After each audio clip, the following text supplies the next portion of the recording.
திருச்சிற்றம்பலம். தென்னாடுடைய சிவனே போற்றி, எந்நாட்டவர்க்கும் இறைவா போற்றி, மாணிக்க வாசகர் மலரடி போற்றி போற்றி. இன்று நாம் சிந்திக்கவிருப்பது மாணிக்க வாசகரை பற்றி ஒரு சிறு குறிப்பு. இன்று ஆனி மகம், மாணிக்க வாசகரின் குரு பூஜை நாள். அதனால இன்னைக்கு திருவாசக விளக்க உரை சொல்லல. அதுக்கு பதில் யார் இந்த மாணிக்க வாசகர், அவருடைய சிறு குறிப்பு மட்டும் இந்த திருவாசகத்தை பற்றி உங்களுக்கு சொல்ல போகிறேன். அடியன் இந்த வாய்ப்பினை நல்கிய ஆண்டவனுக்கு நன்றி கூறி, தொல்லை இரும்பிறவி சூழும் தலை நீக்கி அல்லல் அறுத்து ஆனந்தம் ஆக்கியதே எல்லை மறுவா நெறியளிக்கும் வாத ஊர் எம் கோன் திருவாசகம் எனும் தேன். இது குரு வணக்கம். குருவருள் இல்லாமல் திருவருள் கிடையாது. அப்படி இந்த மாணிக்க வாசகர் மலரடியை வணங்கி, வாத ஊரர், மதுரைக்கு பக்கத்துல திருவாத ஊரிலே பிறந்த மாணிக்க வாசக பெருமான் ஆன்மா உயும் பொருட்டு நமக்கு தந்ததுதான் இந்த திருவாசகம். திருவாசகத்துக்கு உருகாதார் ஒரு வாசத்துக்கும் உருகார் என்று சான்றோர் வாக்கு. திருவாசக தேன்னு சொல்லுவார். ஏன் தேன்? தேன் மட்டும்தான் தானும் கெடாது, தன்னை சார்ந்தவரையும் கெடுக்காது. அந்த காலத்துல மருந்துல வைத்தியர்கள்லாம் தேனை குழைச்சி கொடுப்பாங்க. அந்த தேனுக்கு மட்டும்தான் கெட்டு போவாத குணம் இருக்கு. எத்தனை வருஷம் ஆனாலும் கெடாது தேன். திருவாசகம் ஒரு தேன்னு சொன்னார். வள்ளல் பெருமான் மாணிக்க வாசகத்தை பத்தி சொல்லும்போது, வான் கலந்த மாணிக்க வாசகரின் வாசகத்தை நான் கலந்து பாடும்கான் நற்கருப்ப சாற்றினிலே தேன் கலந்து சார் கலந்து உன் கலந்து உடல் கலந்து உயிர் கலந்து உவப்பதுவேன்னு சொல்லியிருப்பார் ஒரு பாட்டுல.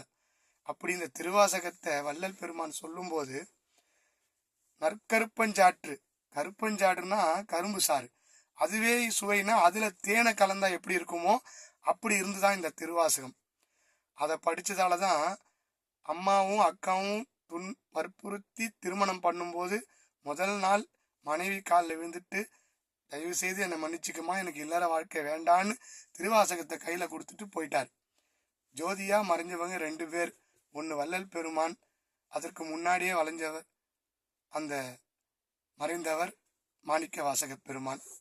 தில்லையம்பதியில வாத ஊரர் அங்கிருந்து வந்தார்.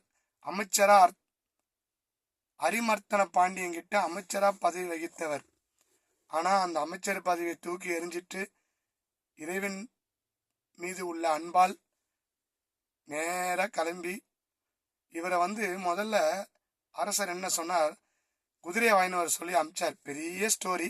உங்களுக்கு சுருக்கமா அவரோட திருவாசகத்து விளக்குரை நான் சொல்றதால குறிப்பு சொல்லணும். அதுவும் இன்னைக்கு அவருடைய குரு பூஜை ஆணி மகன்றதால உங்களுக்கு சொல்றேன்.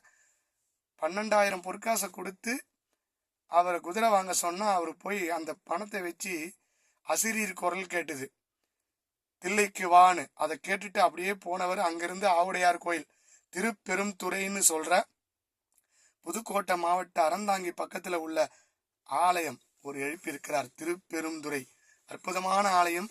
முதல்ல வேதாசிரியர் உருவத்துல காட்சி கொடுத்து திருவடி தீட்சை கொடுத்த இடம் சிவபெருமான் மாணிக்க வாசகருக்கு காட்சி கொடுத்த இடம் திருப்பெருந்துறை.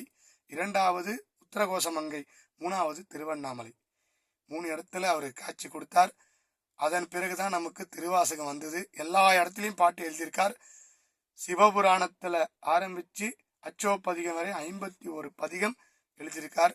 அதோட விளக்க உரை தான் அடியேன்னு சொல்லின்னு இருக்கேன்.